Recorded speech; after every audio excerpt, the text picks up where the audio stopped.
amatumbi budde mu kiro Nakanjakko eyali omukyala omulungi kaalaala yayomba nebba era mu kwagala kwe Nakanjakko n'akwata ensawo ye n'afuluma mb'olwanubye. Nakanjakko yatambulako wano na wali enkuba n'etandika okutonnya. Munnange Nakanjakko kye yakola yakyuka n'addayo emabega kyokka teyagendaka. Yagenda ku muliraano ewaabeeranga omuvubuka omuwuulu eyayitibwanga Umalu.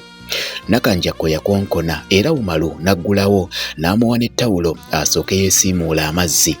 Umalu yamuwa n'ekikopo kya caayi ekyokya asobole okubuguma kubanga enkuba yali emukubye nga n'okukankana akankana. Nakanjakko bwe yali anywa caayi yanyumiza Umalu byonna ebyali biguddewo.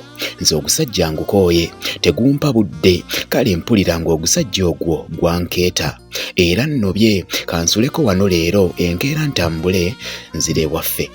Munnange Umalu ng'asiika biberenge nga nabyo abiwa Nakanjakko.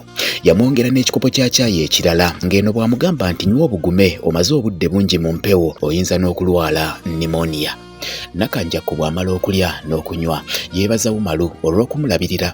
Yatandika okweyambula ng'eno bw'atunula ng'atalaba n'amugamba nti musajja gwe oli malayika yennyini. Kale mu kaseera akatono kano ondabiridde n'onneerabiza ogusajja guli nange kankusasule. Umalu yamutunuulira enkaliriza kyava amugamba nti ompise malayika olw'akasowaani k'emberenge kamu n'ebikopo bya caayi 2 bye nkuwadde.